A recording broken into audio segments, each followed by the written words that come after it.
The glass doors of Sterling Gate Bank slid apart with a soft sigh and let in the smell of rain with Jack Miller. Cold drops still clung to his worn jacket.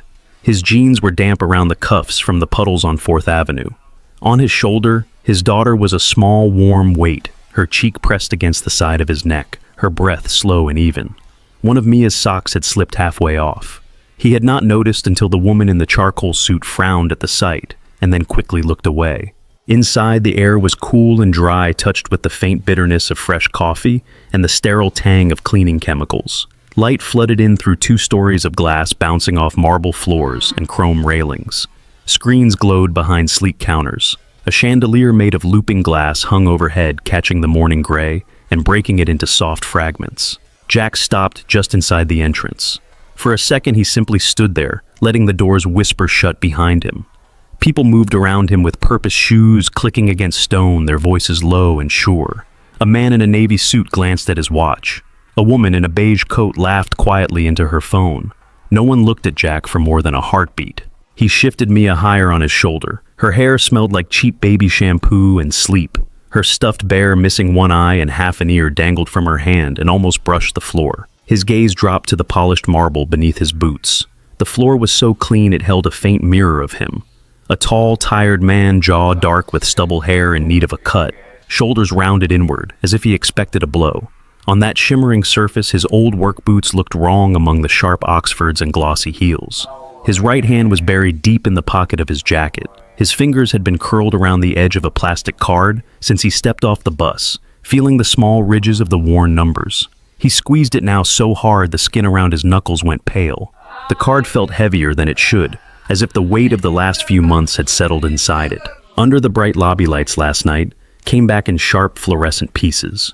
He had come up the building's stairwell in the dark, breathing hard from the last 3 flights. The motion sensor light at his floor had flickered and then held humming faintly. The hallway smelled like boiled cabbage and old carpet.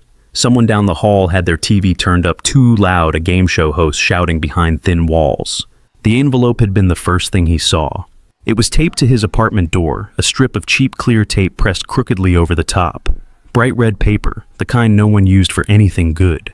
He remembered the way his stomach had tightened before he even pulled it free. Jack had ripped the tape with his thumb, unfolded the notice, and watched the words blur for a second before they snapped into focus.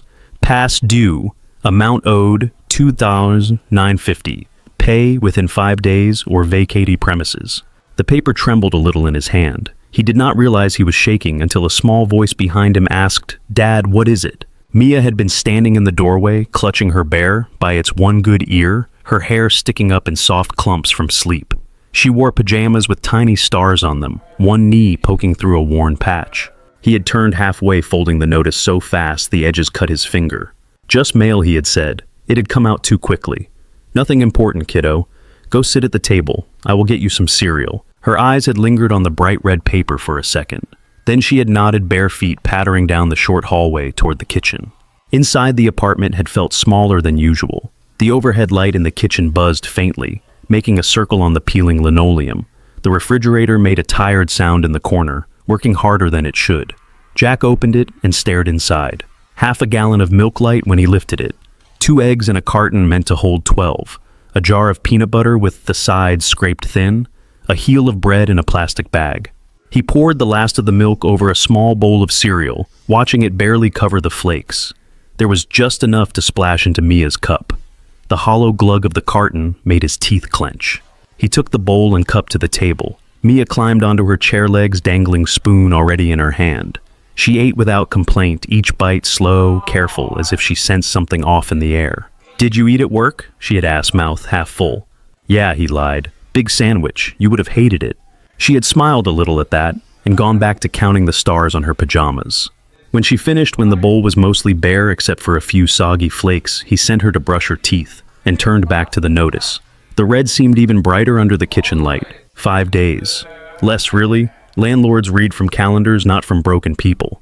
He had carried his wallet to the table and opened it like someone opening a verdict. $37 in small bills. 3 ones folded around a 10 of 20 that had felt like a lifeline at the beginning of the week. A receipt from the dollar store. A faded photo of Emily with Mia as a baby in her arms. He had stared at the picture until his throat burned. Behind the photo, something else had been tucked into the leather, a small white envelope creased at the corners. It had his name written on it in a looping hand he knew better than his own. For Jack, he had forgotten how long it had been there. Some days blurred around the hospital beep, the hushed voices, the smell of antiseptic. He had opened it with careful fingers as if it might fall apart. Inside there was a single card. Sterling Gate Bank, silver letters dulled by time, the plastic scratched along the edges. No note, no explanation, just the card and his name on the envelope written by a hand that no longer existed in the world. His thumb had traced the raised numbers, the tiny expiration date. From the hospital, something else rose up. Emily's face pale against the flat white of the pillow, the oxygen tube at her nose, the freckles that had never quite faded even when the rest of her had. Her hand had been thin and cool in his, but the grip had surprised him that day. "Keep this close," she had whispered, pushing something small into his palm. Her voice had been rough from medication, from weeks of talking too little and hurting too much. "Promise me, Jack." He had looked down, seen the flash of plastic, before he closed his hand around it. What is it?" he had asked. His eyes had burned, and he had not wanted to waste a second on anything that was not her face. "If it is about bills, we will figure it out." She had shaken her head weakly. "Just keep it," she had said. "Breath for me? Okay, one thing at a time." He had laughed then, a broken sound that had not sounded like laughter at all. "Breathe," he had repeated. "You and your yoga podcasts." The monitor had beeped steadily. Somewhere in the hall, a cart had rattled past. She had closed her eyes. The conversation had ended. Nurses had come and gone. He had never asked again. Back in the cramped kitchen with the eviction notice on the table, and his daughter humming to herself in the bathroom, Jack had turned the card over and over in his fingers. Maybe it was empty. Maybe it was nothing but an old account Emily had forgotten to close. Maybe it held $50, maybe less. He had stared at the red notice again. Nothing had changed until he had said the words out loud so softly that no one but the humming refrigerator could hear. "I will go," he had murmured. "Tomorrow. I will take it in and ask." He had slid the card back into his wallet behind the photo of Emily, as if tucking it into her hand.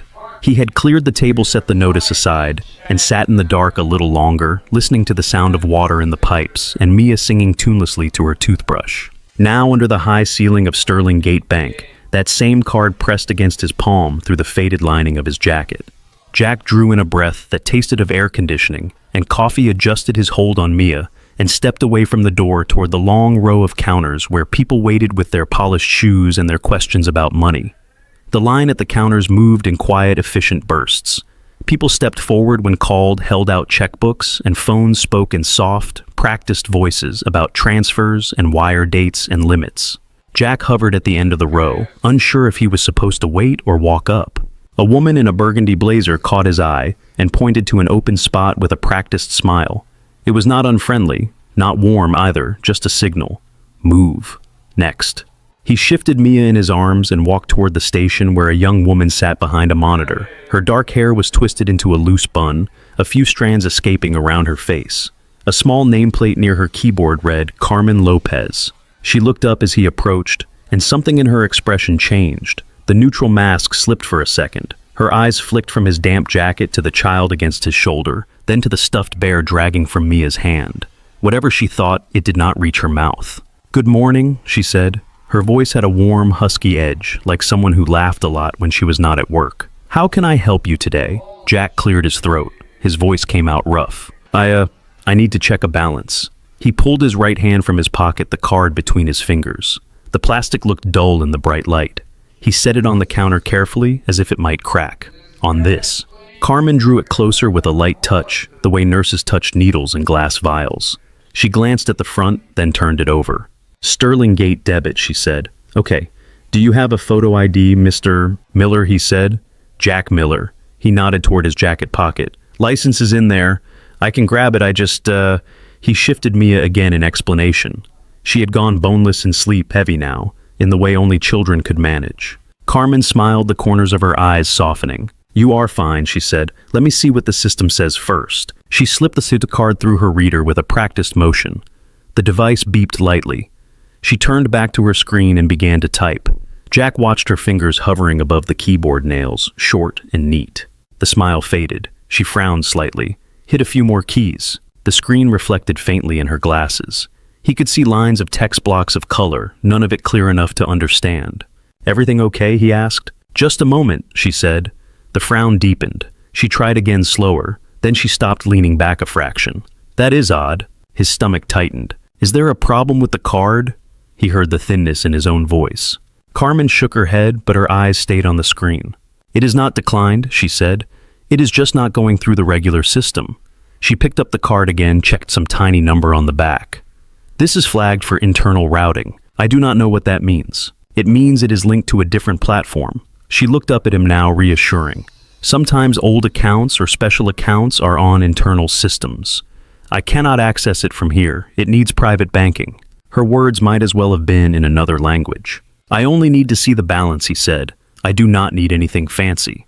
I know. She gave him a quick apologetic smile. This is not about fancy. It is about software. They do not let us break the rules. She glanced at the card again, then back at him. Can you wait a minute? Let me get someone from upstairs. Upstairs, he repeated as if that explained anything. That is where they keep the people with the good coffee? She said, a hint of humor slipping through. And the other systems? She rose from her chair, card in hand. Just stay right here, okay? You and your sleepy assistant. Mia shifted at that moment, making a small sound against his neck.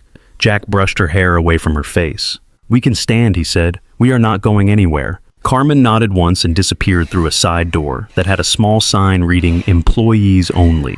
For a few seconds, the noise of the lobby pressed in on him again. The low murmur of conversations, the steady ping of the ticket number, display the hummed rhythm of printers and scanners. A child laughed somewhere behind him, higher and brighter than everything else, then was shushed quickly. Jack turned his head and looked out through the glass wall. The street outside was a sheet of wet pavement headlights sliding past in loose streaks. He could see his reflection faintly overlaid on the scene like a ghost in someone else's life.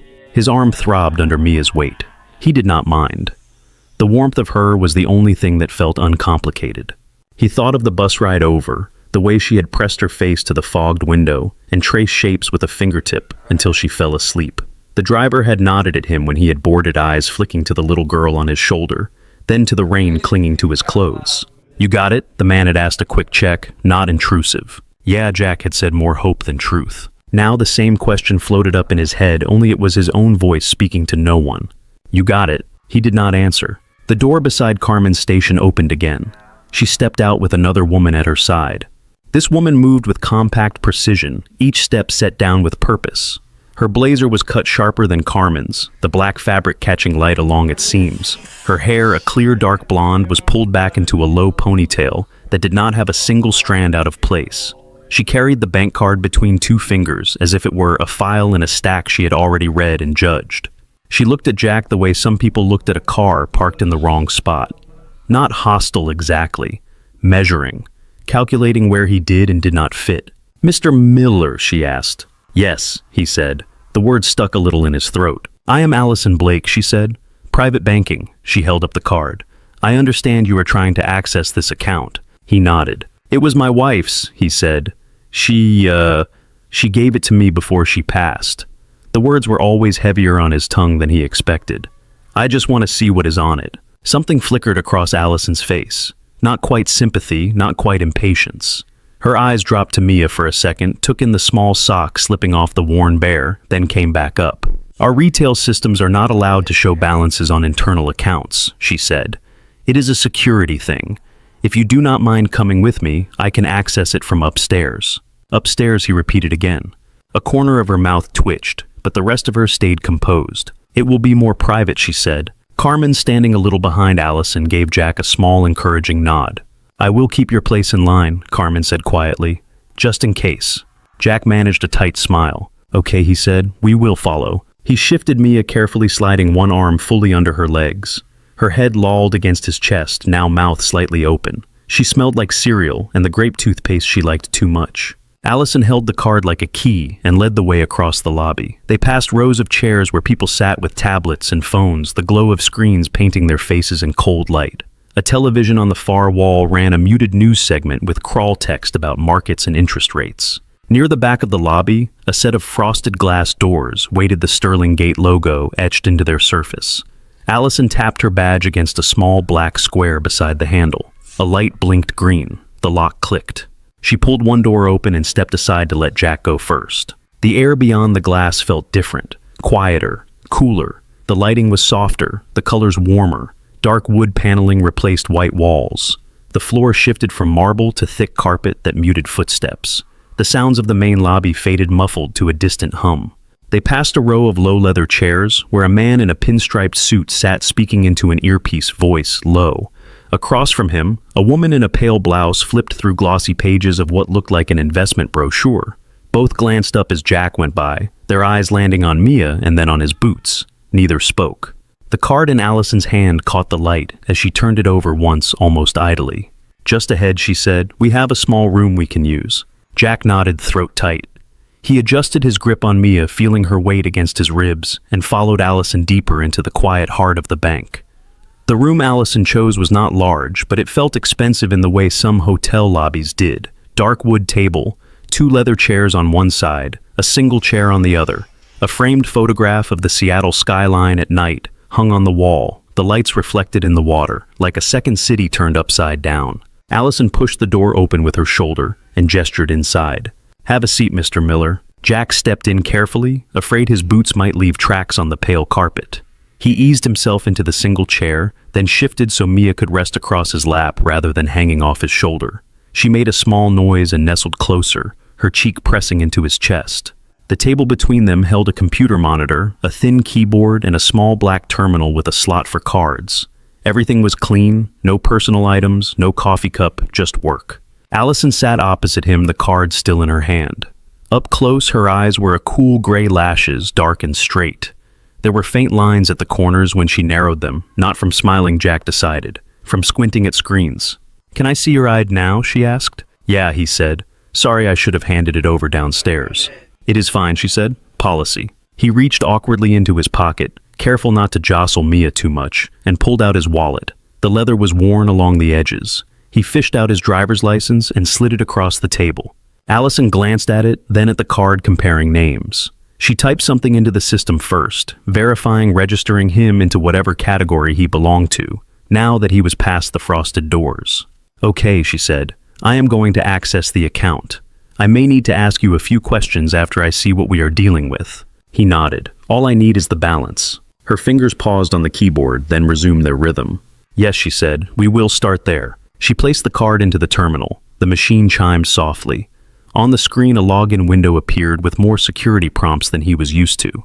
She typed in an ID that looked longer than a normal username and a string of characters that had to be a password. The system began to load. A small circle of dots spun in the corner of the display. For a moment, nothing else happened. Jack became aware of the sound of the air conditioning vent above them, of the faint whisper of the carpet, as someone passed in the hall outside. His heart counted its own beats in his ears. "If this is some kind of mistake," he said quietly, "I can just leave. I am not trying to cause trouble." Allison did not take her eyes off the screen. "This is not trouble," she said. "This is my job." The circle stopped spinning. Lines of text blinked into place. Her posture changed barely. A straightening of the back, a stilling of the hands. She leaned in closer, eyes scanning the data. Jack watched her face. The tiny lines at the corner of her mouth went flat. The hand resting near the keyboard curled in slowly, as if she was resisting the urge to reach for something solid. He waited for her to say a number. 50, maybe 100. Something small. Something that fit the reality he knew. She did not speak. "Is it 0?" he asked. The word snagged his throat like a hook. "Is it overdrawn or something?" Her eyes flicked to him, then back to the screen. There was a strange blankness in them now, as if someone had wiped them clean of expression. "No," she said. The word came out softer than before. "It is not 0. She turned the monitor a fraction, just enough that he could see the box at the top in a clear, bold font. Available balance, 78,412,984. At first, his eyes refused to focus. The digits swam for a second, rearranging themselves in his mind. 78,000. That was what his brain tried to make of it. He blinked. The comma placement settled in. $78,412,980.45. The room narrowed. The skyline on the wall blurred. His pulse jumped high in his throat, a hot, fast rush that made the edges of his vision prickle. "That is not right," he said. His voice did not sound like his own. "You are missing a decimal." "The decimal is right there," Allison said. Her tone was flat now, clinical, before the 45. He gripped the edge of the table. The wood felt smooth and cold under his fingers.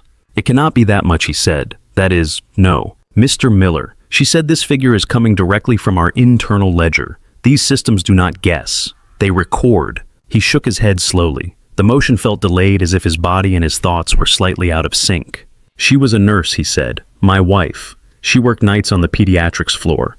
We lived paycheck to paycheck. I ran freight at the port. We did not even have savings. You cannot tell me there are $78 million sitting there. I am not telling you anything, Allison answered. I am showing you the number assigned to this account. Mia shifted in his lap, her small hand flexing against his chest.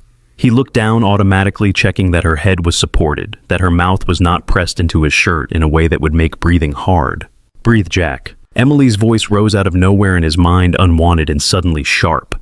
The way she had said it in the hospital when he had started to panic over a beep-beep on the monitor, and she had squeezed his fingers. He realized he had been holding his breath. He forced his lungs to pull in air, but it felt thick, as if the room had filled with something heavier than oxygen. Allison watched him silently for a few seconds, as if weighing whether he might bolt or pass out. Then she looked back at the screen and began clicking through different tabs. Sometimes large value accounts like this are restricted, she said.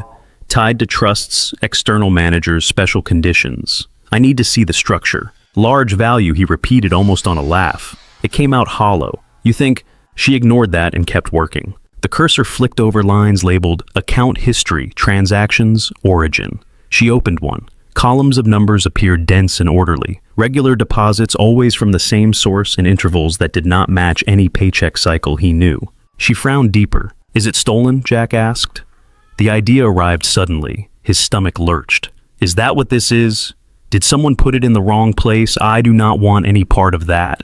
If you need to lock it or freeze it, do it. I just need enough to... His voice cut off. He did not finish that sentence. This is not stolen, Allison said. Her hands moved faster now, navigating through layers of data. If there was any fraud marker attached, the system would have flagged it long before you walked in. Her eyes flicked to the top corner of the screen, to a small icon that did not mean anything to him, but apparently meant something to her. It is clean, she murmured. She clicked again. A new window opened. More text. Her gaze snagged on a line, then went still. What, he asked quietly, what are you seeing? She did not answer immediately. Her jaw worked once, a small tightening. I am seeing something that is above my clearance, she said at last. His throat dried. That sounds bad, he managed. It sounds like I need my boss, she replied. She reached for the phone on the table, pressed a button labeled with a simple word, office. The line barely rang once before someone picked up. Robert, she said. It is Allison in PB3. I have an internal legacy account that just populated with a high-value balance. Origin marker is the Lockwood platform. A pause. Yes, that Lockwood. I think you should take a look. Jack heard a low voice on the other end, too faint to make out words. Allison listened, eyes still on the screen, fingers resting near the keyboard, as if ready to resume the second she hung up. He is in a meeting, she said almost to herself.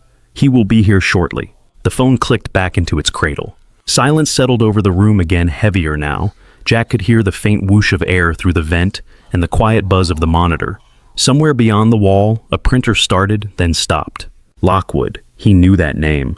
It had slid through the news for years, attached to phrases like pharmaceutical giant and family foundation, and scandals he had not had the energy to follow. What does that have to do with my wife's card? He asked. Allison's gaze flicked to him, then back to the small line of text near the top of the window where Lockwood Children's Trust sat in neat black letters.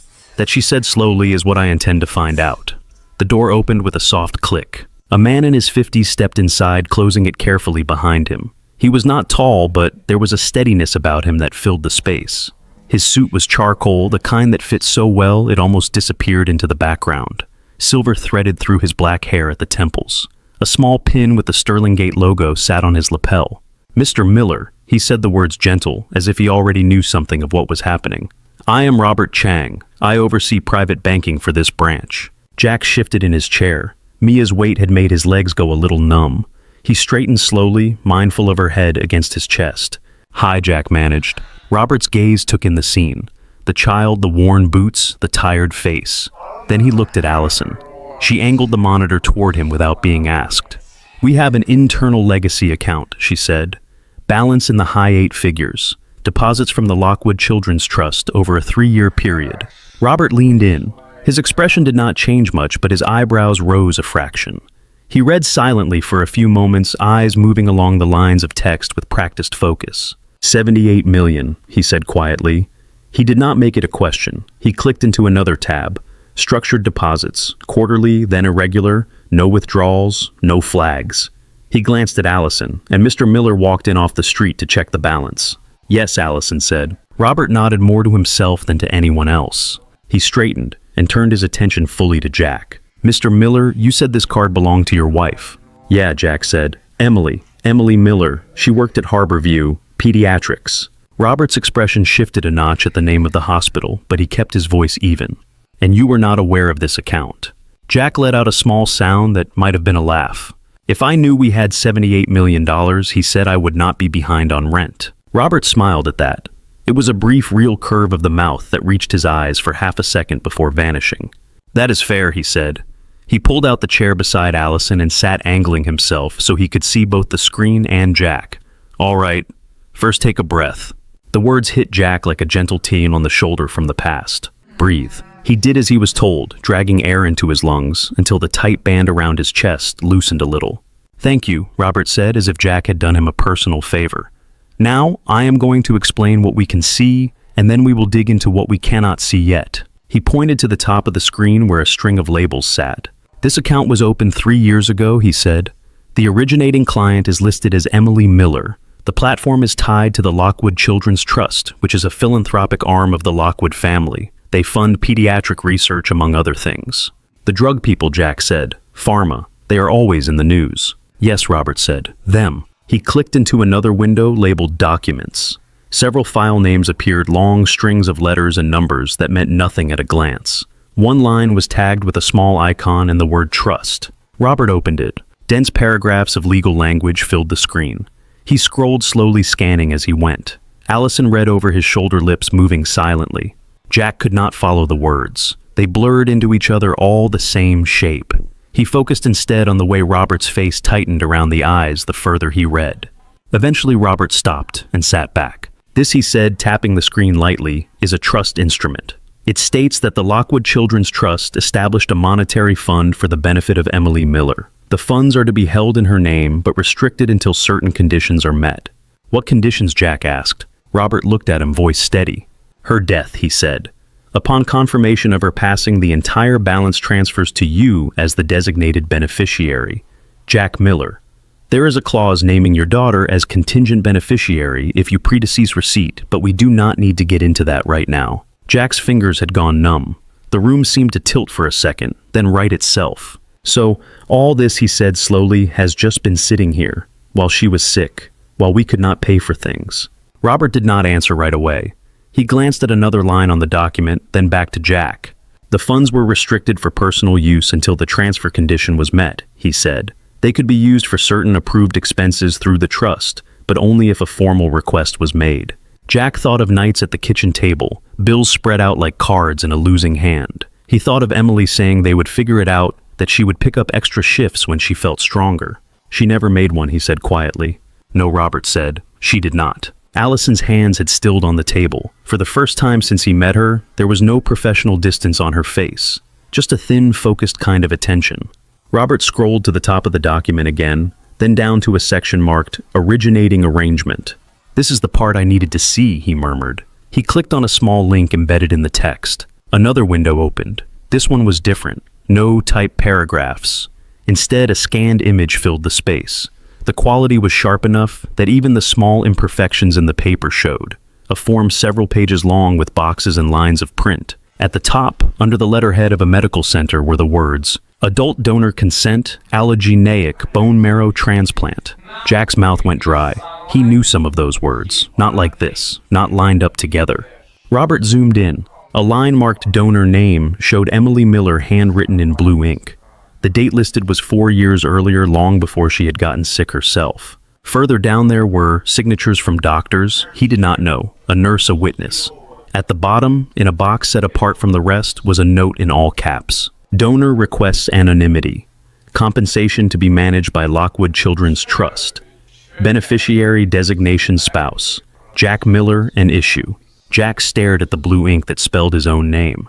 He recognized the way the letters slanted, the way she always looped the J, like a question mark. He had seen that handwriting on sticky notes grocery lists, the first birthday card she ever wrote Mia. The sight of it here on a medical form attached to words like donor and compensation twisted something low in his gut. Robert zoomed further down to the signature line. Emily's name was there clear and steady. The date next to it was circled faintly in pencil from some previous review. Jack swallowed. "What is this?" he asked, even though some part of him already knew.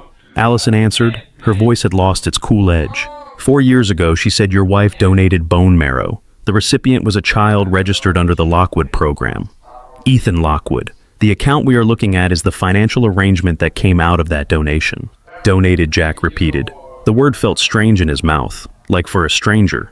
Like for a specific child, Robert said.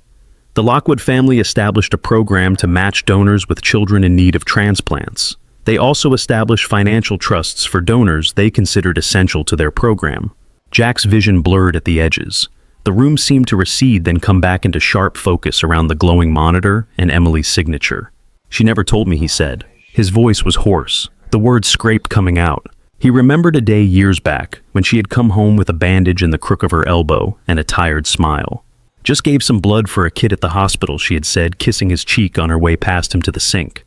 No big deal. He had been half listening, half watching a game on their small TV feed up on the table, out of breath from a double shift.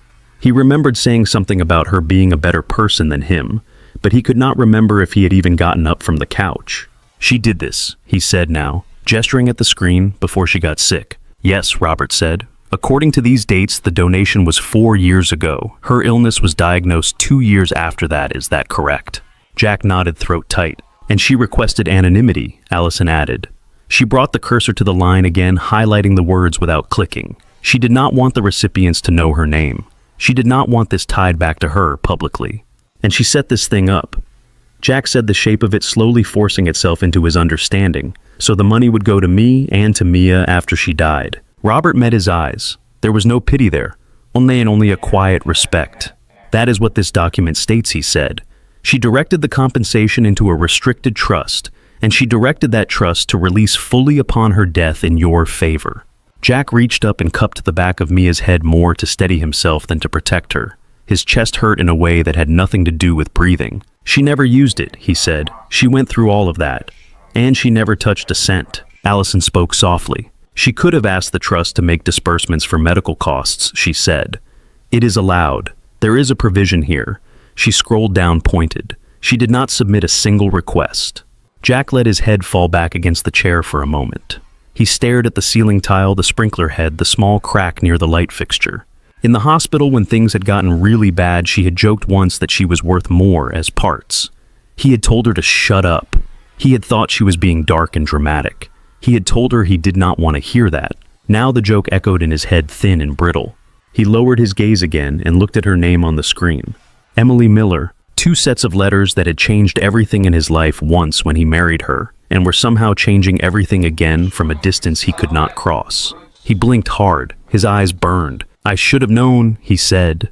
The sentence broke in the middle. "I lived with her. I should have known what she was doing." "Mr. Miller," Robert said quietly, "people keep things from the people they love for many reasons. Sometimes to protect them, sometimes to protect themselves. What matters right now is that she chose to direct this toward you and your daughter." Jack did not answer. His hand had found the card in his pocket again, rubbing the edge of the plastic through the fabric, feeling every tiny scratch as if it were a braille he had never learned to read.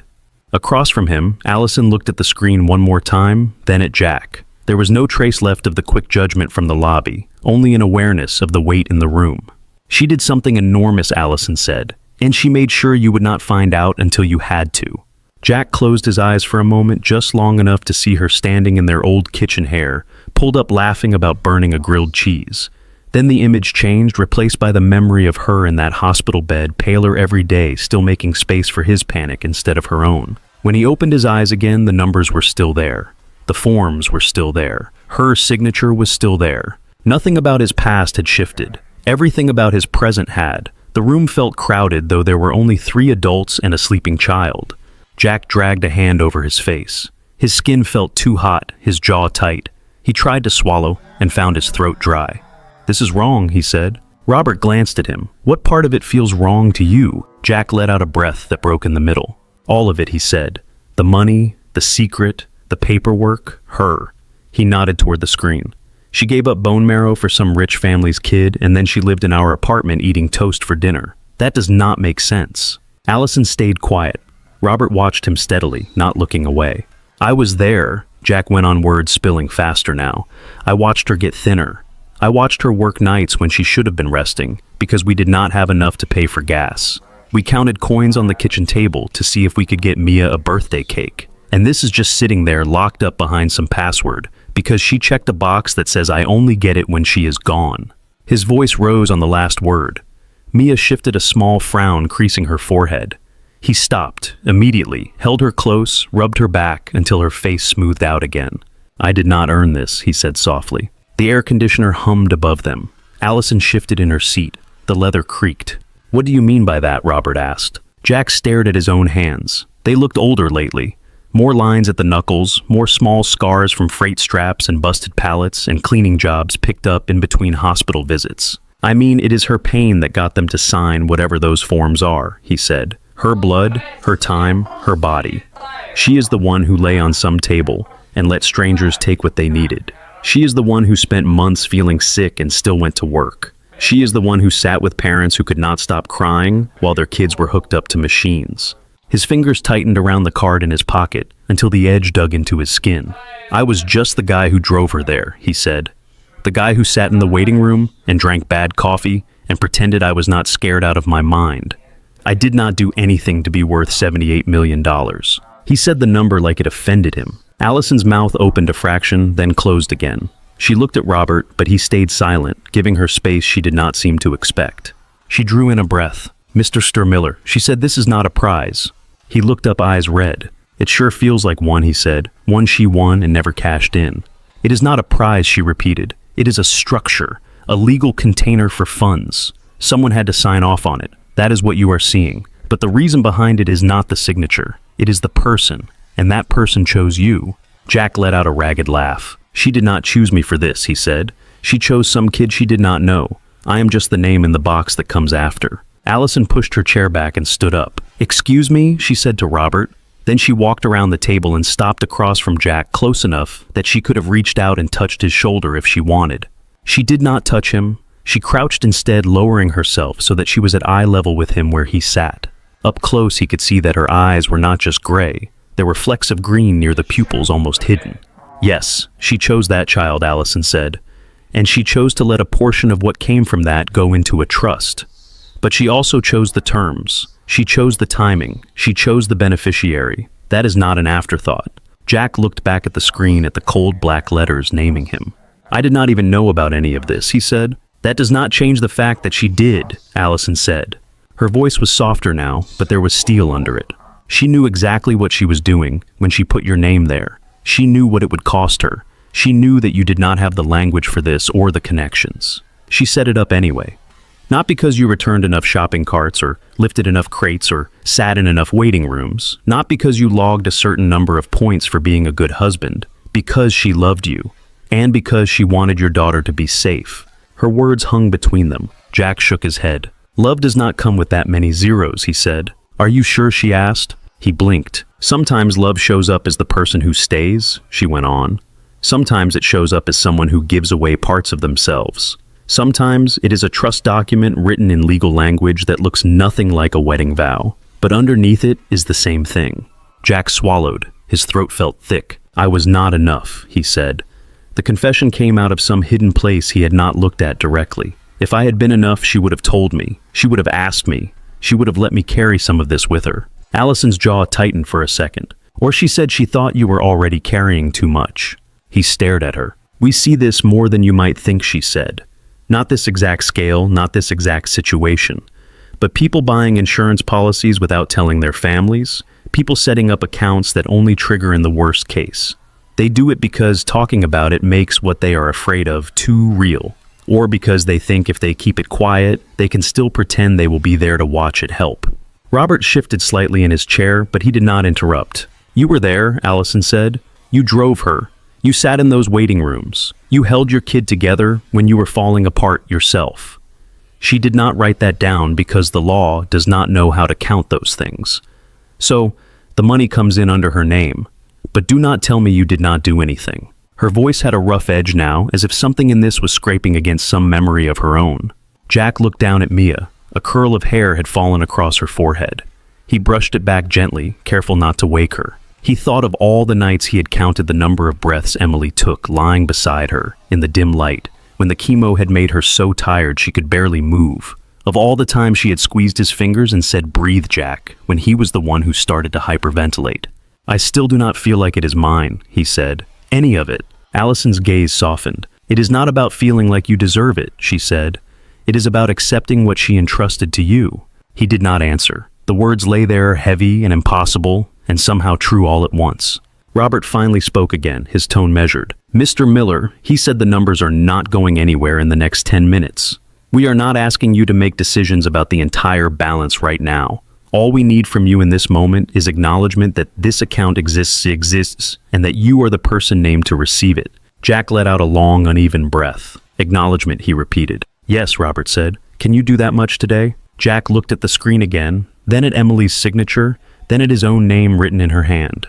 "I can admit that she set this up," he said quietly. "I can admit that she did it for me and Mia. That is as far as I can get right now." "That is far enough for this minute," Robert said. Allison rose from her crouch. She moved back to her chair and sat down. The distance between them, restored though something about it felt different now. Less like a barrier, more like a line drawn for balance. Mia snuffled in her sleep and pushed her face into Jack's chest. Her small fingers bunched in his shirt, wrinkling the fabric. He wrapped his free arm more securely around her. "I miss her," he said. The confession came out quietly, almost too soft to hear, but both Robert and Allison heard it. Allison's expression flickered. The control she wore so easily loosened a fraction. "I am sorry," she said, "for what it is worth." Robert nodded, his gaze steady. "So am I," he said. Jack nodded once in return. His eyes burned again, but he did not look away. He was tired of pretending he was not falling apart. The act had not saved her. It had only made him feel alone in the process. He let the tears gather without wiping them away. They did not change the numbers. They did not change the ink on the forms. They did not change the fact that the woman who had done this was gone. But they made it possible to breathe all the way in again. And when he let the air out, it did not hurt quite as much. Robert checked the time on his watch, then looked back at Jack. "We need to process some paperwork on our end," he said. "Verification, internal flags, that kind of thing. It will take a little while." Jack nodded, not really absorbing the specifics. Robert glanced at Mia, still soft and heavy in Jack's arms. "She has been very patient," he added. "There is a cafe on the first floor. Why do you not get something to eat, Mr. Miller? Give yourself a little space. When you come back, we can talk about what happens next in more precise terms." The thought of leaving the room made Jack uneasy. It felt like stepping away from something fragile that might disappear if he took his eyes off it. "If I go, this does not just vanish, right?" he asked. "You are not going to come back in here and find out it was all a typo." Allison answered, her voice calm. "No," she said. "The account is real. The balance is real. The documentation is real. We will just be making sure every internal box is checked, so no one questions that." Robert pushed his chair back. "And so, that when we do talk," he added, "we are talking about facts, not guesses." Jack looked down at Mia. Her mouth was slightly open, her small breaths puffing against his shirt. At the edges of her hairline, there was a faint line of sweat from sleeping so hard on him. His arm ached all the way into his shoulder. "She is going to wake up hungry," he said. Robert gave a small nod, as if that were the most important data point in the room. "Then that is reason enough," he said. Jack shifted, bracing his feet on the floor, and stood slowly. For a second his legs tingled, almost buckling, then held. Allison reached for something in a drawer and pulled out a slim folder. She slid it over to Robert, then turned back to Jack. "We will be here when you get back," she said. "Use the elevator you came up in. When you return, just tell the receptionist you need private banking. They will bring you back." Jack scraped the heel of his boot against the carpet, grounding himself in the simple friction. "Okay," he said quietly. He adjusted Mia until her arms were looped around his neck. Her head settled on his shoulder again with a trusting heaviness that always caught him. His hand brushed the card in his pocket. For a moment he considered taking it out, making sure it was still there, but he left it where it was. The knowledge of it felt like enough weight against his thigh. He followed Robert and Allison out of the room. At the hall they split. Robert turned toward another office. Allison paused at the intersection. "Mr. Miller," she said. He turned. She met his eyes. There was something in her gaze that had not been there before. Not pity. Something quieter. an acknowledgement. "Get something hot," she said, "for both of you." He gave a short nod. The elevator ride down felt longer than the ride up. The walls of brushed metal threw his reflection back at him from three sides. A man with red-rimmed eyes, hair pushed back by restless fingers, a child hanging on to him like he was the only stable structure in the world. Mia snuffled and muttered something unintelligible. He patted her back. When the door slid open into the main lobby, the sound swelled around him again. Conversations, footsteps on marble, the distant ring of a phone. It felt louder now, like walking into a room after being underwater. He followed the small signs near the wall pointing toward cafe. The cafe sat in a corner of the building, separated from the main lobby by another wall of glass. Inside, the floor was wood instead of stone. Simple tables, metal chairs with thin cushions, a counter lined with pastries under glass domes. Behind it, a barista worked the espresso machine, steam curling into the air. Jack stepped inside. The smell hit him first. Coffee strong and dark, sweetness from baked goods, the faint tang of orange peels in a trash can near the end of the counter. He joined the short line. Mia shifted again, rubbing her face against his neck. "Almost, kiddo," he murmured. She made a small sound that might have been agreement. When it was his turn, the woman behind the register looked up with a tired but genuine smile. "What can I get you?" she asked. Jack glanced at the chalkboard menu. The words swam for a second. Lattes, cold brew, mocha, breakfast sandwiches he could not quite afford even now out of habit. He focused. "A muffin," he said. "Blueberry if you have it. And a small milk. Do you have those little cartons?" "Sure do," she said, "for school field trips and overworked parents." He managed a huff of air that might have been a laugh. "And a black coffee," he added, "just regular." "Got it." She moved with easy efficiency, placing a blueberry muffin on a small plate, grabbing a milk carton from a cooler, pouring coffee into a paper cup. The warmth of the cup seeped into his fingers when she handed it over. "That will be $8.40, she said. $8.40. He reached for his wallet. When he opened it, the same tired bills stared back up at him. The $37 that had been an entire safety net last night looked smaller now, but the act of parting with them felt the same. He gave her a 10. She gave him change. "Good luck with your day," she said, not in the automatic way, but like she meant it.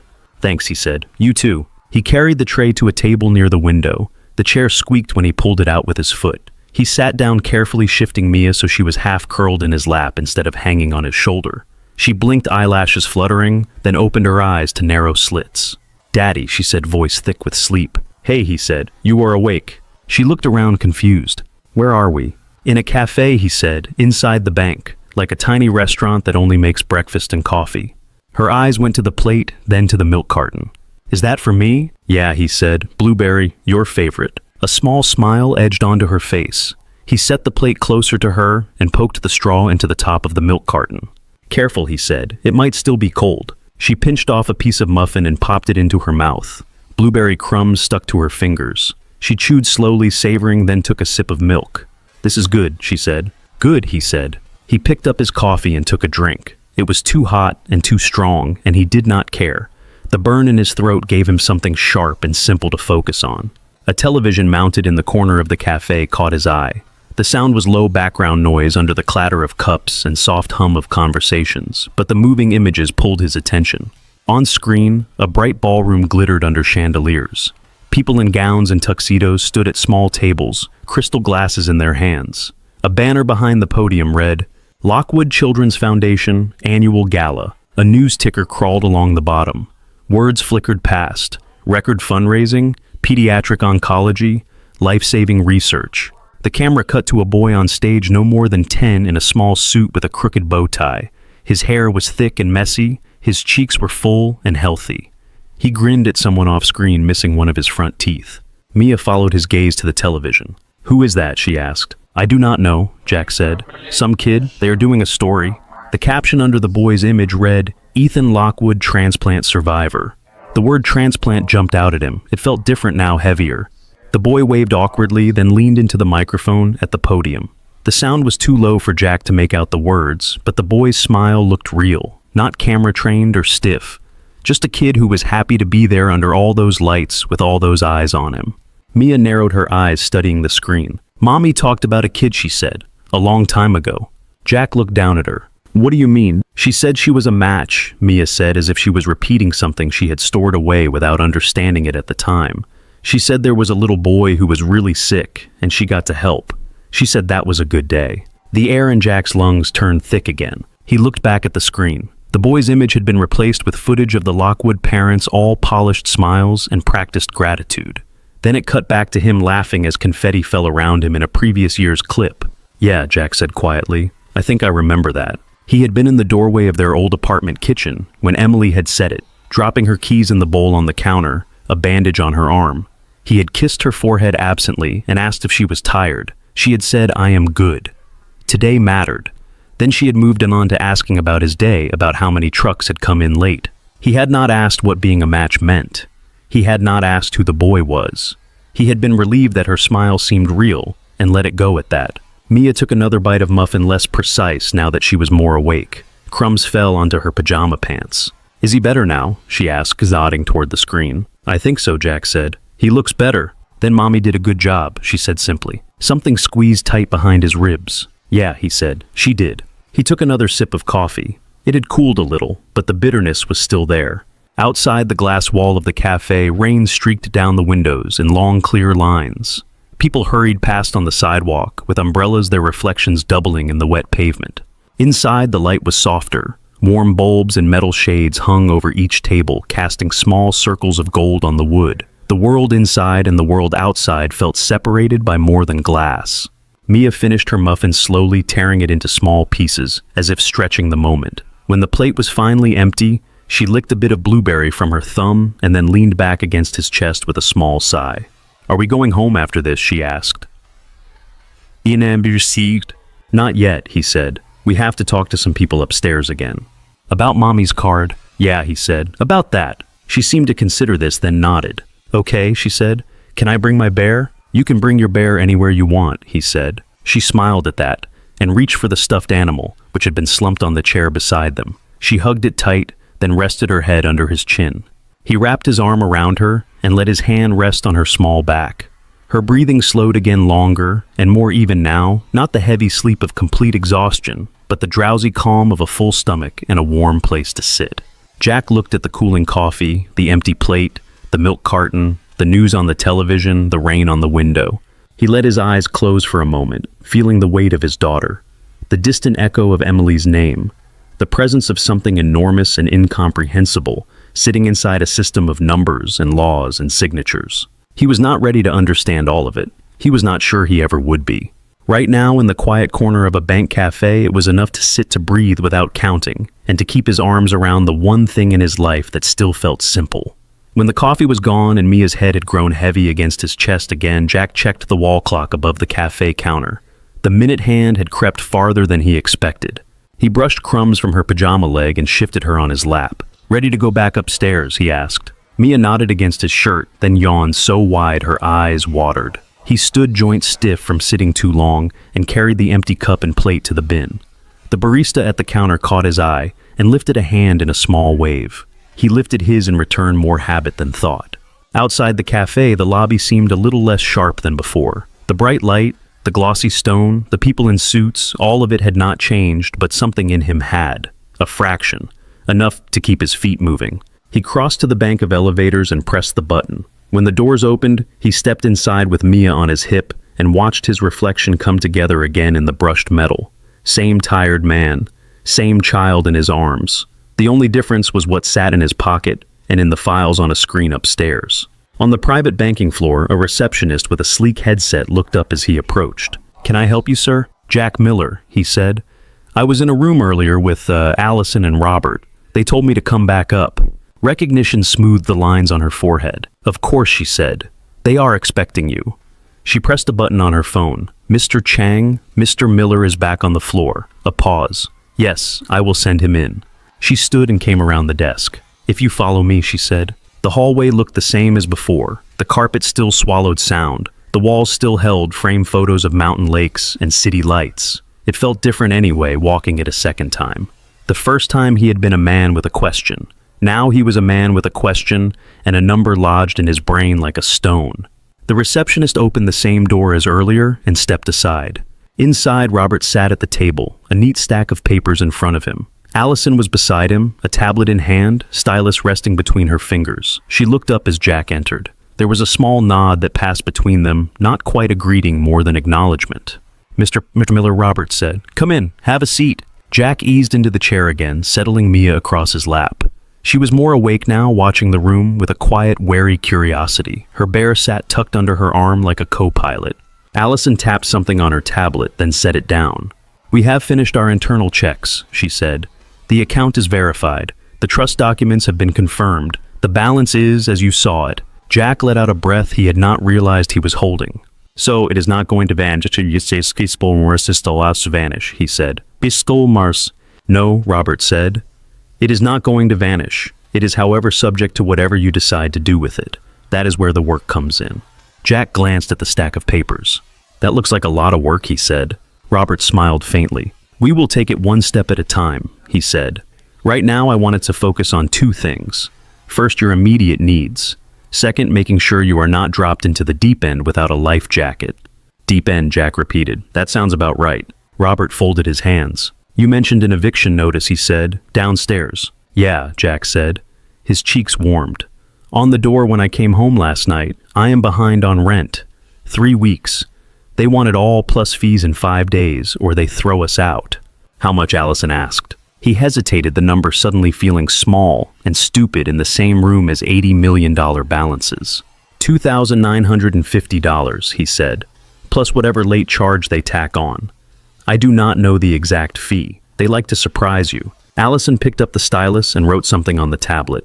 We will round that to $3,500 to cover any fees, she said. Jack blinked. You can just do that, he said. Yes, she said. Once we have your authorization, we can wire the funds directly to your landlord's account or issue a cashier's check depending on what they accept. Either way, that notice stops being a threat. The idea of that piece of red paper losing its power made his breath catch. Okay, he said, that would help. Robert nodded. Good, he said. Beyond the rent, what other immediate pressures are you under? Utilities, food, anything else that is in danger of being shut off or that cannot wait a month? Jack thought of the electric bill with the pink strip across the top, the gas company envelope he had left unopened on the counter, the broken heater that had been limping along through space heaters and extra blankets. The power bill is behind, he said. Gas too, probably. I have not opened it yet. The heater in the apartment barely works. Groceries are well thin. I have been skipping meals so she can eat. He nodded at Mia. Mia looked up at him with a small frown. You did not have dinner last night, she said. He gave her a tight smile. I was not hungry, he said. She squinted at him. Even at 3, she knew that was a lie. She did not press it. Allison wrote more notes. The stylus moved quickly. All right, she said. Here is what I recommend for the very short term. We establish a personal checking account in your name linked to this internal relationship. We move a set amount of money into it, not the full balance, but enough to cover your living expenses for a while and give you room to breathe. There was that word again. How much is a set amount, he asked. For most clients in your situation, starting around $50,000 in a checking account is reasonable, she said. That covers several months of bills, food, some repairs, and a margin for unexpected costs. The rest stays in protected accounts that we can talk about once you are not standing on a cliff. 50,000, he repeated. He tried to picture that much in cash. The image would not settle. His mind kept slipping back to the 10 he had handed over at the cafe. That is a lot of money to just have sitting there, he said. It is less than 0.1% of your total balance, she said. From the perspective of the trust, it is conservative. He let out a low breath. When you say it like that, he said, I feel like I am doing something wrong even thinking it is a lot. There is no wrong in recognizing scale, Robert said. You have lived at one scale. This situation exists at another. It takes time for the inside of your head to catch up to the numbers on the screen. Mia swung her legs softly, the toes of her sock brushing his knee. Will that mean we can buy cereal whenever we want? She asked. Jack laughed, the sound sudden and real. Yeah, he said, I think it means that. She nodded satisfied and went back to picking at a loose thread on her bear's ear. Robert opened a folder from the stack and slid a few pages toward Jack. These are basic account forms, he said. Name, address, identification, that sort of thing. We can fill in some of it for you from what we already have, but we will need your signature several times. Jack picked up the top page. The print seemed to crowd the paper, but the fields themselves were simple enough. Name, social security number, current address, the one with the peeling paint and the red notice on the door. As he read, his pulse slowed from a hammer to something closer to a steady knock. I want to be clear about something Robert said. You are under no obligation to make any long-term financial decisions today. We are not selling you investment products in this meeting. Our priority is to stabilize your situation. Then we can bring in a wealth advisor, and if you choose an attorney to help you build a plan that fits who you are, not who people think you should be now that there are commas in your life. Jack looked up. You keep saying we, he said. Yes, Robert said. The bank has resources. People whose entire job is to understand this world, so that people like you do not have to become experts overnight. You will have choices. You will be the one making them. We are here to give you information and guardrails. Guardrails, Jack said, like on a highway. Exactly, Robert said. They do not drive the car for you. They just keep you from going off the edge if you drift. Allison watched Jack's face as Robert spoke. There was something like approval in her eyes when he nodded slowly. Okay, Jack said. I am willing to listen. I do not want to mess this up. For Mia. His daughter looked up at her name. I like cereal, she said again, as if that was the central point. That can be part of the plan, Allison said, a small smile touching her mouth. Jack set the form back down. So, we pay the rent, he said. We pay the bills. We put some money in a checking account, so I am not counting pennies every time I go to the grocery store. And we leave the rest where it is until I know enough not to do something stupid with it. Broadly, yes, Robert said.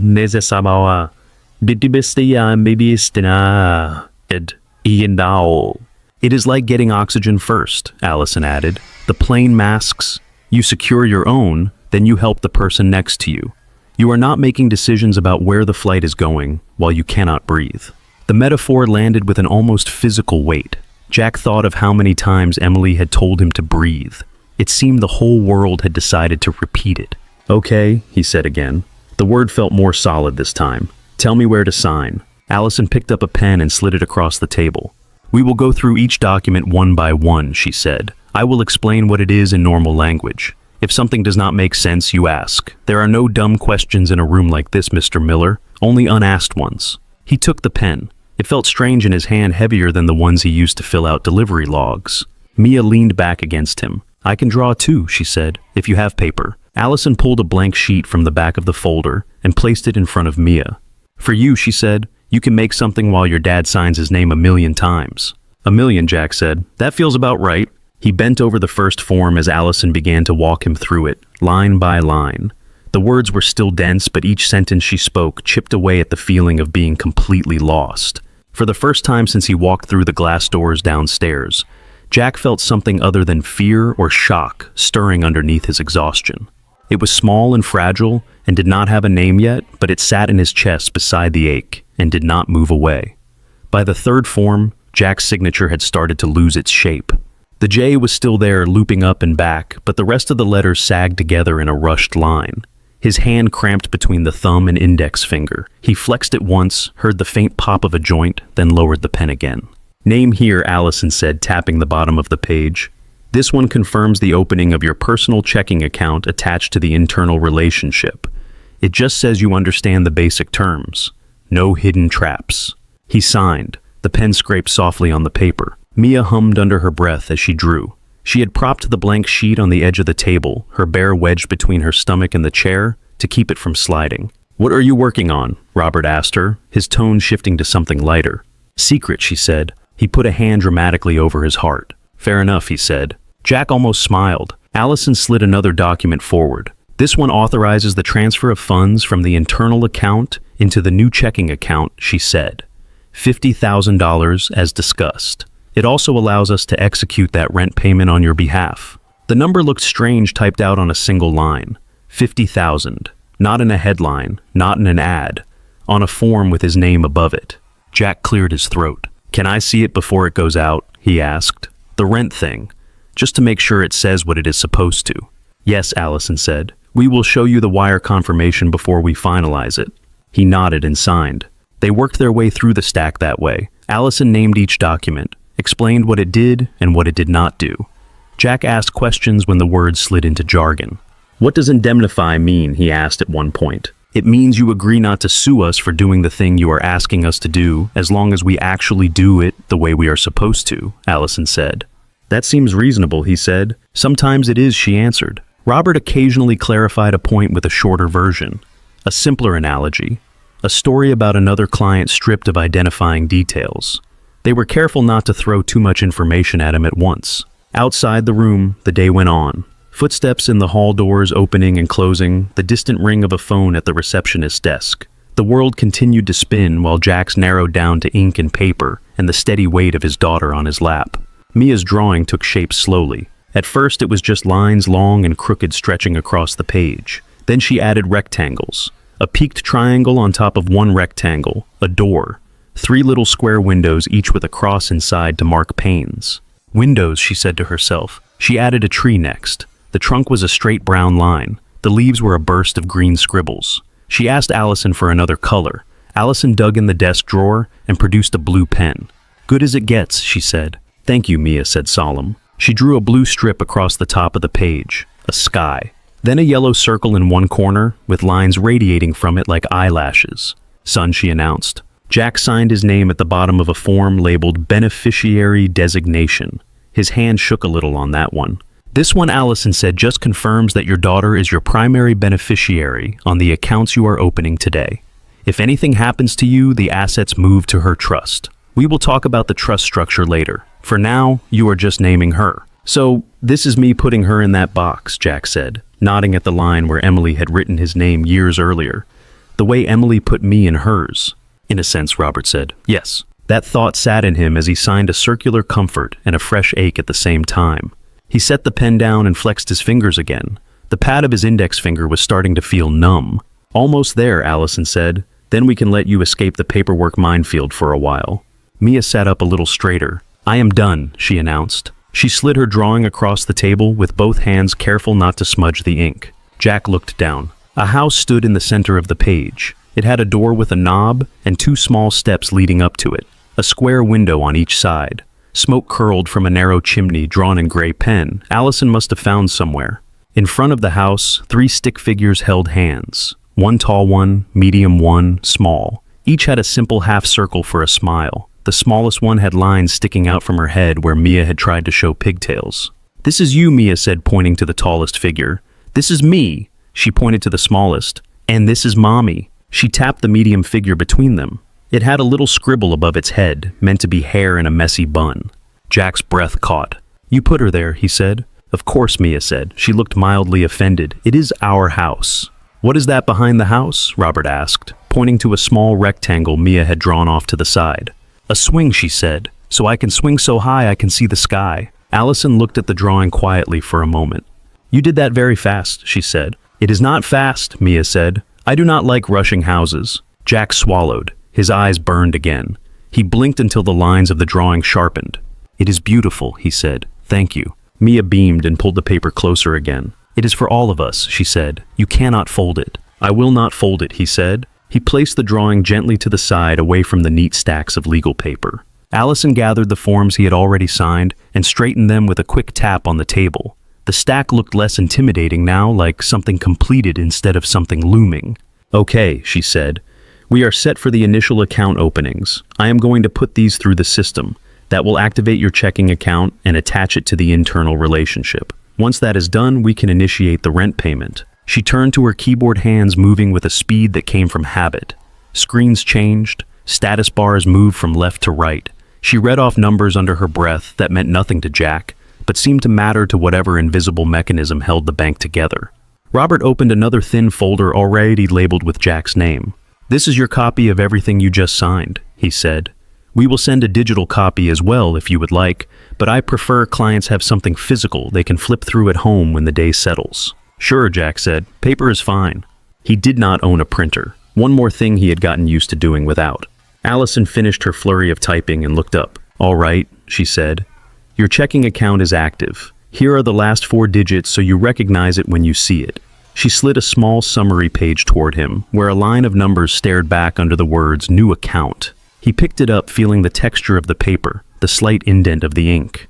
Now, she said, let us take care of the rent. She pulled up another screen, this one, a wire request form. I will need your landlord's name and either their bank information or an address where we can send a cashier's check, she said. If you have a copy of your lease, that would help. I have a photo of it on my phone, Jack said. The leasing office emailed it. I did not print it. That works, she said. He fished his phone out with his free hand, scrolled through old emails until he found the lease. The header from the property management company looked accusatory now, though he knew that was in his head. He read off the details: name, bank, routing number. Allison entered them carefully, double-checking each digit. She turned the screen slightly toward him. "That is the name and amount we are sending," she said. $3,500. Please confirm this looks right." He read it. The landlord's name looked strangely formal on the screen. The amount made his chest tighten, not with fear but with something that felt like release. "It looks right," he said. "Okay," she said. "I am going to submit this as a same-day wire. It will hit their account within a few hours at most. You may still want to call them later, let them know it is coming. Sometimes property managers are slow to check their systems." He nodded. The idea of calling the office and telling them the money was on its way felt surreal. Allison clicked the final button. A small confirmation box popped up. She saved a copy and printed a sheet. She handed it to him with a small, decisive motion. "Here," she said, "proof that this part is handled." He took it. The paper was warm from the printer. At the bottom, the word "confirmed" sat in clean black text. Handled. He let the word sink in. Robert leaned back slightly. "How are you doing?" he asked. On a scale from 1 to completely overwhelmed. Jack huffed out a breath. "Somewhere around 9, he said. "But I was at 12 when I walked in, so that feels like improvement." Robert smiled. "That counts," he said. Allison gathered the remaining loose pages and filed them into the folder with his name. "Mr. Miller," she said. He looked up. Her hands were flat on the table, palms down. Her shoulders, usually held in a straight professional line, had dropped a fraction. "I want to say something before we move on," she said. He waited. "When you walked into the lobby today," she said, "I saw your jacket, your boots, your daughter in pajamas. I saw the way you looked at the floors. And then I saw the card and the internal flag and a very large number, and I made some assumptions." Her cheeks colored slightly as she spoke. "I thought you were either playing a game you did not understand or trying to get something that was not yours," she said. "I was wrong. Completely." Jack shifted in his chair. The admission was more disarming than any coldness had been. "I would have thought the same thing," he said. "If I was sitting where you were." "That does not make it better," she said. "It just makes it common. I do not like being common in that way." She glanced at Mia, who was busy drawing a second picture of what looked like a lopsided cat. "Your wife did something extraordinary long before she ever became a client of this bank," Allison said. "She chose to give, and she chose to keep quiet about it, and she chose to trust that this place would take care of you and your daughter when she could not. I should have treated that trust with more respect from the beginning." Jack looked at her. For the first time he saw not just the sharp suit and the polished tone, but the human under the layers. Someone who spent her days watching numbers move and sometimes forgot there were people attached to them. "Thank you for saying that," he said. "Seriously." She nodded once. "It matters to me," she said, "that you know I see the difference." An odd kind of peace settled over the table for a moment. The accounts were still strange. The money was still terrifying. Emily was still gone. None of that changed. But something in how he sat in the chair did. His back straightened a little. The space did not feel as hostile. Mia looked up from her cat. "Daddy," she said, "can we go to the park sometime?" He looked down at her. "Yeah," he said, "we can go to the park." Allison watched the exchange, then closed the folder with a quiet click. "For today," she said, "we have done enough." Jack looked at the stack of papers at the drawing of the house with 3 figures in front at the wire confirmation in his hand.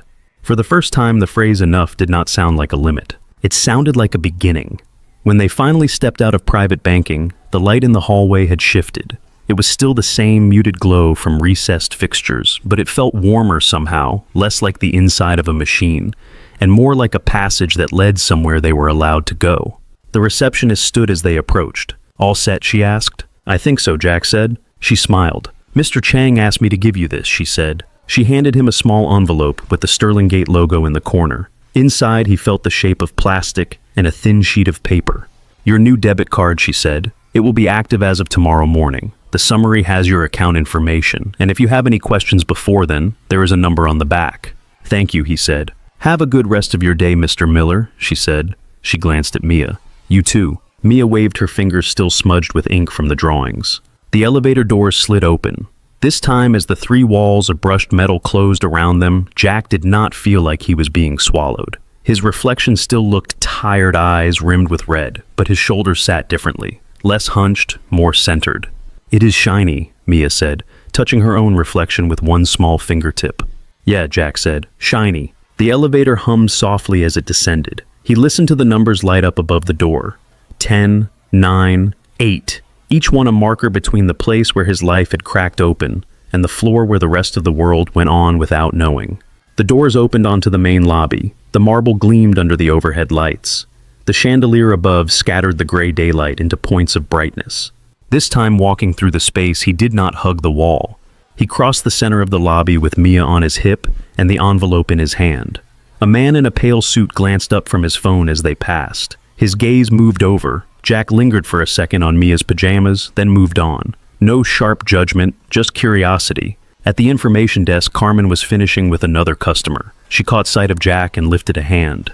"Mr. Miller," she called softly. He walked over. "How did it go?" she asked. He searched for a word and found none that fit. "Complicated," he said at last, "but, better than I thought." She studied his face for a second, then nodded like that answer told her enough. "I am glad," she said.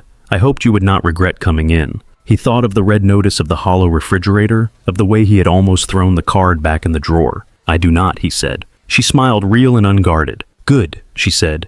"You two take care of yourselves, okay?" "We will try," he said. Mia held up her drawing of the house with the 3 figures. "Look," she said, "I made this." Carmen leaned over the counter to see it. "That is beautiful," she said. "You are a good artist." Mia straightened a little with pride. "Thank you," she said. They left the bank through the same glass doors they had entered earlier. Outside, the rain had eased to a fine mist. The air smelled of wet concrete and car exhaust and the faint sweetness from a nearby food cart setting up for the lunch crowd. Jack paused just beyond the doors. The bank's facade was all glass and steel, rising several stories into the low clouds. In its reflective surface, he saw himself again. A man in a worn jacket, a child on his hip, an envelope held tight in one hand. The image was the same as it would have been that morning, yet it felt different. "Daddy," Mia said into his neck, "can we get chicken nuggets?" He let out a small laugh that surprised him with how easily it came. "Yeah," he said, "we can get chicken nuggets." "Really?" She pulled back enough to look at his face. Like actually, he said. Her grin spread across her whole face. He shifted her weight and started down the sidewalk. The bus stop sat at the corner, the familiar green sign slightly tilted. A few people were already waiting, collars turned up against the damp air. The ground was slick, but his footing was sure. Traffic moved in steady lines, tires hissing on the wet street. A delivery truck idled at the curb, the driver checking his manifest. Somewhere above, a gull cried, the sound sharp and distant. Jack stepped up to the bus stop and adjusted his hold on Mia so she could stand for a moment. She slid down his side and planted her feet on the concrete, gripping his jacket to steady herself. "I want that bus," she said, pointing as a vehicle approached. "That one is going the wrong way," he said. "We need the one that goes back toward home." "How do you know?" she asked. He pointed to the sign on the front. "Different numbers," he said. She nodded as if this were an acceptable explanation. While they waited, he opened the small envelope from the bank. Inside was a plain white card with the bank's logo and a string of numbers. Under it, his name. The actual debit card still attached to the paper looked almost identical to the one Emily had given him, just newer, less worn, less scratched. He ran his thumb over the raised letters. This one said Jack Miller. He slid it back into the envelope and tucked it into his jacket. The feel of it there next to the old card was strange and solid at the same time. The bus they needed arrived with a soft squeal of brakes. The doors folded open. Warm, slightly stale air rushed out, carrying the smell of worn vinyl seats and faint spilled coffee. Jack picked Mia up again and climbed the steps. The driver, a man with graying hair and a reflective vest, glanced at them. "Back again," he said, recognizing them from earlier. "Yeah," Jack said. "You do what you needed to do?" the driver asked. "Some of it," Jack said. "Enough for today." The driver nodded. "Good," he said. Jack swiped his transit card and moved down the aisle to an empty pair of seats. He sat by the window and set Mia beside him. Her legs swung above the floor, too short to reach. She pressed her nose to the glass, watching the city blur as the bus pulled away from the curb. They passed the bank, then the tall office buildings, then the smaller storefronts with neon signs and chalkboard menus. People hurried along the sidewalks with umbrellas tilted at precise angles. Mia traced a finger on the fogged corner of the window.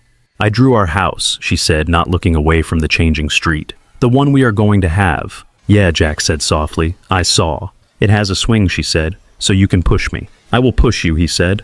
He watched their reflections in the window as the city slid by. His face and hers, layered over the passing buildings, doubled and ghost-like. The world outside continued at its same pace, no faster or slower for what had changed inside his jacket pocket. Mia leaned her head against his arm. "Are we still poor?" she asked suddenly. The question caught him off guard. "Why do you ask that?" he said. "Because you said we could not get nuggets before," she said. "And you said we had to count money." He thought about the number on the screen, the forms, the wire. He thought about the way his stomach had clenched at the price of a muffin that morning. "We will not have to count every coin the same way now," he said slowly. "We have some help. From Mommy, and from some people at the bank. Things are going to be different. Not all at once, but different." She nodded against his sleeve, taking that as enough. "Okay," she said. "Can I still have nuggets, though?" "Yes," he said. "You can still have nuggets." She smiled at the window. He let his head rest lightly against the cool glass. The vibration of the bus hummed through his skull. His eyelids felt heavy, but he kept them open, watching the familiar streets as they approached their neighborhood. The tall buildings faded into lower ones. The polished storefronts gave way to convenience stores, with faded signs and laundromats with fogged windows. The sidewalks here were cracked weeds pushing through in narrow seams. The bus slowed at their stop. Jack stood lifting Mia onto his hip again. They stepped down onto the sidewalk. The doors hissed shut behind them, and the bus pulled away, engine deep and low. For a moment, he just stood there, feeling the shift from the moving vehicle to solid ground. The sky was still a dull gray, but the mist had thinned. A weak patch of light filtered through the clouds, not enough to cast shadows, but enough to soften the edges of the buildings. "Home?" Mia asked. "Yeah," he said. "Home first, then nuggets." She nodded, resting her head on his shoulder again. He adjusted his grip and started down the cracked sidewalk toward their building, the envelope in his pocket and the weight of his daughter in his arms, each anchoring him in a different way as he walked. The building looked the same as when he had left it. 3 stories of chipped brick, rust streaks under the windows, a hand-painted "No Loitering" sign nailed crooked near the entrance. The front door stuck for a second when he pulled it, then gave with a shudder and a groan, as if the frame itself was tired. Inside, the hallway smelled like it always did. Old smoke soaked into the walls, someone's curry from lunch, the faint musk of damp carpet. The light at the far end flickered, buzzing in an uneven rhythm. Mia lifted her head from his shoulder. "It is dark," she whispered. "It is just the hallway," he said. "We are almost at our door." Their unit sat halfway down the corridor. The hinges squeaked when the wind hit them right. The paint had been beige at some point now. It was some shade between gray and nothing. The red eviction notice was still taped to the center. It had not moved. No one had come by to peel it off, to write anything new over it. It waited stern and noisy against the dull door. Mia pointed. "It is still there," she said. "Yeah," Jack said. "It is." He shifted her to one hip and reached into his pocket with his free hand. His fingers brushed the envelope from the bank, the edge of his wallet, the familiar shape of Emily's old card. He closed his hand around the keys instead. The lock stuck for a heartbeat, then turned. He pushed the door open and stepped inside. The apartment air greeted him with its own mixed smells. Old coffee in the sink, laundry detergent that had never fully rinsed from a towel draped over a chair. The faint hint of the lavender spray Emily had liked clinging in places he could never quite pin down. He set Mia on the couch. The cushions sank under her weight.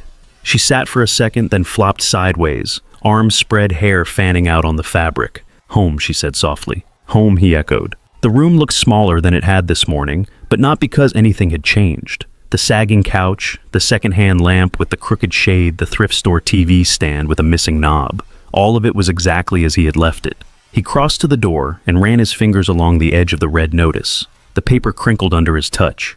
"You are not the boss anymore," he murmured under his breath. He did not take it down. Not yet. He liked the idea of calling the landlord with the confirmation number in his hand, of hearing the surprise in their voice when the money landed. That could wait until morning. His arm ached a low, insistent throb from carrying Mia all day. He rolled his shoulder once, working out the tightness, then went to the small window over the table and pulled the blinds open. Gray light filtered in. The view was a narrow alley, a brick wall, a strip of sky. A fire escape ran crookedly up the side of the neighboring building. Someone had hung a bright blue towel over one of its rails. It fluttered in the thin breeze, a small scrap of color against all the concrete. Mia sat up on the couch. "Can we have nuggets now?" she asked. He looked over at her. She was still in her star pajamas. There was a smear of blueberry near her collar and a smudge of ink on her cheek from where she had rubbed her face while drawing. "Yeah," he said. "We can." He went to the kitchen, opened the freezer. Inside, tucked behind a bag of ice-burned peas, sat a half-empty bag of chicken nuggets he had been spacing out, counting one by one on nights when he was not sure there would be more. He took it out and poured the remaining pieces onto a baking sheet. They clattered softly against the metal. He turned the oven on, listening for the click and whoosh that meant the gas had caught. When he closed the oven door, he leaned against the counter for a second, palms pressed to the cool laminate. The weight in his pocket pressed against his hip. He slid his hand in and pulled out the envelope from Sterling Gate. He opened it carefully. The new debit card slid into his palm, smooth and untouched. His name caught the light in clean raised letters. He set it on the counter and dug deeper into his pocket for the other one. The old card emerged, edges dulled, silver logo worn down to a ghost. The numbers still there under his thumb. The plastic slightly warped from years of being carried and never used. He held both cards next to each other. One from a system that had barely known his name until today, one from hands that had held his face while he slept in a hospital chair. He set the new card down beside the stove. It would have its place soon enough. The old one stayed in his hand. He walked back into the living room and toward the small table by the window. The top was scratched. A ring from a long-forgotten coffee cup stained one corner. He pulled open the narrow drawer. Inside lay a small collection of things that mattered in ways no ledger could track. A concert ticket stub from the night he and Emily had decided they were more than friends. A receipt from the diner where they had argued about baby names and laughed until the waitress had told them they were scaring the other customers. A photograph of Emily on some windblown beach hair, pulled back sunglasses, crooked, laughing at something he had said back when the horizon had felt wide. He picked up the photo. In it, her smile was wide and real eyes crinkled at the corners. The sky behind her was a clear blue he could hardly remember seeing in person. "I forgot this day," he said quietly to the empty room. "I do not know how I could, but I did." He set the picture back into the drawer, propping it up against the side, so her face looked out instead of up. Then he laid the old card beside it. For a long second he simply looked at them both. "This is yours," he said, barely audible. "You did this. Not the numbers, not the bank. You." Mia's voice carried from the couch. "Daddy," she called. "Are they ready?" "Almost," he said. "Few more minutes." He closed the drawer gently, leaving the photo and the card lined up inside Emily's smile, and the plastic she had pressed into his hand in the hospital sitting together in the dark wood. In the kitchen, the oven ticked softly as it heated. The faint smell of warming metal filled the air. He checked the nuggets, turned them, once slid the tray back in. When he came back into the living room, Mia had curled onto her side knees, tucked up watching the TV screen, even though he had not turned it on. The house drawing sat on the coffee table in front of her, weighted by her bear. "You did not fold it," she said. "I promised I would not," he answered. She reached out and tapped the tiny scribbled figure in the middle of the three. "Mommy likes the house," she said with certainty. "Yeah," he said. "She does." He sat down on the edge of the couch and let himself sink back into the cushion. His body sagged into the familiar sag of the springs. The ache in his muscles settled into a dull hum. Mia scooted closer until her shoulder touched his hip. "Are we going to live in that house?" she asked, looking at the drawing. He followed her gaze. The house with the door and the little steps, the tree, the swing, the sun in the corner of the page yellow rays reaching out past the roof. "One day," he said, "I think we will find it." She seemed to accept that. She leaned her head against his leg. The timer on the stove beeped, not loud, just a small chirp. He got up, pulled the tray from the oven and set it on the stove top. The heat curled up in waves. The nuggets hissed quietly, oil still popping on their surfaces. He arranged them on a plate and carried it to the coffee table, setting it beside the drawing. "Careful," he said. "They are hot." Mia pushed herself up and sat cross-legged. She blew on the first nugget, then took a small bite. The crust crunched. Grease shone on her bottom lip. Her shoulders relaxed. "This is the best," she said around the mouthful. He sat beside her, with his own piece, held it for a second, without eating. His chest felt tight again, but not from panic. He looked around the little room. The stains on the carpet, the crack in the ceiling that ran like a thin river from one corner to the other, the mismatched chairs, the blanket draped over the back of the couch that had once been Emily's favorite because it was ugly in a charming way. For the first time, none of those things registered as evidence of failure. They were just pieces of a place that had held them through their worst nights. He ate the nugget. It tasted like processed chicken and childhood. When the plate was empty and Mia had licked her fingers, she slumped sideways into his lap again. Her eyes drifted half-closed. "Daddy," she murmured, "do you think Mommy can see us?" He let his hand rest on her back, feeling the small rise and fall. "I do not know," he said. "Maybe." "I think she can," Mia said. "She said you are strong." The words pulled his throat tight. When did she say that, he asked. When she tucked me in, Mia said as if it were obvious. She said, your dad is strong. He will take care of you. He just forgets sometimes. He closed his eyes. He could see Emily sitting on the edge of their daughter's bed, one hand smoothing the blanket, the other tucking hair behind a small ear. He could hear the smile in her voice as she teased him in front of their child, framing his fear as forgetfulness instead of weakness. I do forget, he said quietly. About what Mia asked. How strong I am, he said. She made a sleepy sound that might have been agreement. He bent his head and pressed his lips to the top of her hair. She smelled like oven heat and blueberry and the faint hospital soap that never seemed to fully wash out of her pajamas. Hey, Em, he said in his head, the words more thought than sound. I am trying. The light from the window was thinning. The gray outside edged toward blue. In the alley, the blue towel on the fire escape still moved in the light breeze, a small flag of color across from their window. He would call the landlord in the morning. He would talk to whoever Robert recommended. He would pick up the new card when it was ready and put it in his wallet, where the old one had lived for months without being understood. Tonight he stayed on the couch. He drew the blanket over Mia and over his own legs. She burrowed closer, hand bunched in his shirt. He kept one arm around her, the other resting on the cushion, where if he reached forward a few inches, he could touch the corner of her drawing. The house, the tree, the three figures standing hand in hand. He breathed in slowly through his nose, held it for a count, let it out through his mouth. The air moved all the way down for the first time in longer than he could remember. Thank you, Emily, he said, the words barely audible, meant for the photo in the drawer, for the woman in his memory, for the signature on the screen upstairs. I will not waste this. I do not know how yet, but I will not waste it. Mia's breathing evened out. Her weight grew heavier in sleep. Outside, the sky dimmed another shade. Somewhere in the building, a neighbor's TV flicked on, the sound muffled through the wall. A car door slammed out on the street. Life went on as it had that morning. In the small apartment on the sagging couch, Jack sat with his daughter tucked against him. His eyes open in the gathering dark, listening to her breathe and letting himself believe for the first time in a long while that staying was not the same thing as being stuck. He did not know what the future would look like. He did not know how many more forms he would have to sign or how many times he would have to repeat his name to strangers in suits. He knew he would wake up tomorrow in the same apartment. He knew he would call the landlord. He knew there was a card in a drawer by the window that had already changed everything. For now, he tightened his arm around Mia, drew one more slow breath, and let his eyes close, the image of the little drawn house and the three stick figures imprinted behind his lids as the day finally gently let go. Thank you so much for listening to today's story. If this story resonated with you or made you reflect, I'd love to hear your thoughts, so feel free to share them in the comments below. And don't forget to like, subscribe, and hit the notification bell so you won't miss the next story.